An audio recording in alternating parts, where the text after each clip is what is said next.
Welcome to சாப்பிட வாங்க. இன்னைக்கு குக்கிங்கில் நாம் பார்க்க போகிறது க்ரீன் பீஸ் இட்லி. வழக்கமாக நம்ம வீட்டில் ஒரே மாதிரி இட்லி செய்யும்போது நமக்கே போர் அடிச்சு போயிடும். குழந்தைங்களும் சாப்பிட்றதுக்கு ரொம்பவே அடம் பண்ணுவாங்க.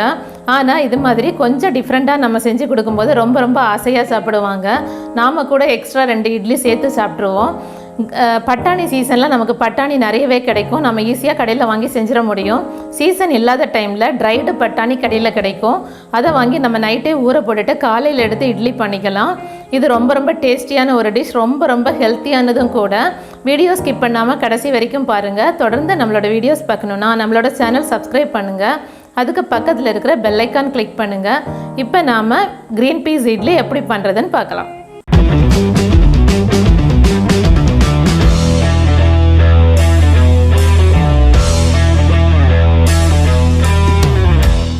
பீஸ் இட்லி பண்ணுறதுக்கு இன்றைக்கி நாம் 200 கிராம் பட்டாணி எடுத்துருக்கோம். இது பச்சை பட்டாணி, தோல் நீக்கி எடுத்துருக்கோம்.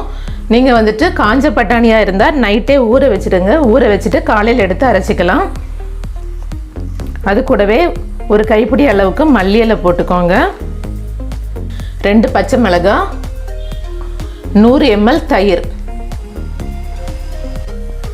கூடவே ஒரு அரை டீஸ்பூன் உப்பு எல்லாம் சேர்த்துட்டு நல்லா அரைச்சி எடுத்துக்கலாம். இந்த அளவுக்கு அரைச்சி எடுத்துக்கோங்க. இப்போ இதை ஒரு பவுலுக்கு நம்ம மாற்றிக்கலாம். கிரைண்ட் பண்ண பட்டாணியை பவுலில் சேர்த்தியாச்சு. அது கூடவே அந்த ஜாரை வாஷ் பண்ணி அந்த தண்ணியும் சேர்த்துக்கலாம். ஒரு 100 ml தண்ணி சேர்த்துருக்கேன். கூடவே ஒரு 1/4 டீஸ்பூன் பெருங்காயத்தூள் சேர்த்துக்கோங்க.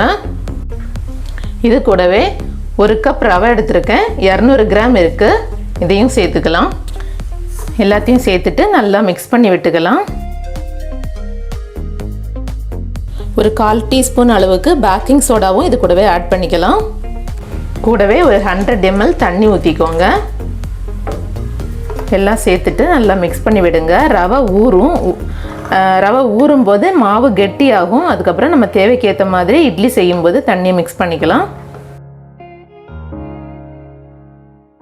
மாவு நல்லா மிக்ஸ் பண்ணி வச்சாச்சு. இது அப்படியே ஒரு 10 நிமிஷம் இருக்கட்டும்.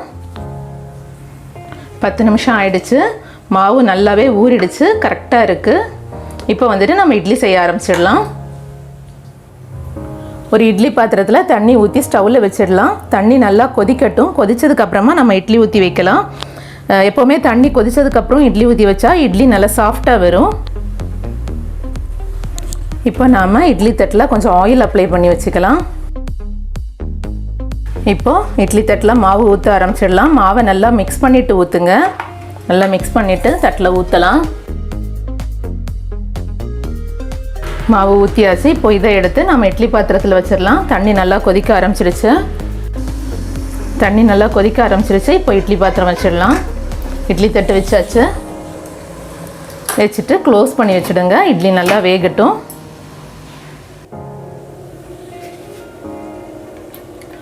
இட்லி ரெடி ஆகிடுச்சு. இப்போ இதை எடுத்துடலாம். இட்லி எடுத்து வச்சுட்டோம். இது கொஞ்சம் நேரம் ஆறட்டும். ஆறுனதுக்கப்புறம் எடுத்துக்கலாம். ஒரு 1 மினிட்டுக்கு அப்புறமா பிளேட்லேருந்து நம்ம வெளியே எடுத்துடலாம்.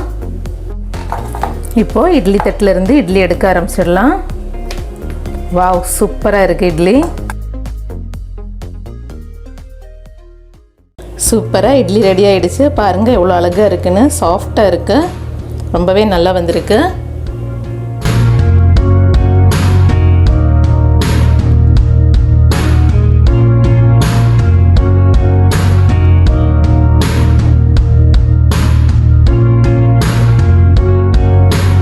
இது மாதிரி நீங்களும் வீட்டில் ட்ரை பண்ணுங்கள். எப்படி இருக்குன்னு கமெண்ட்டில் சொல்லுங்கள்.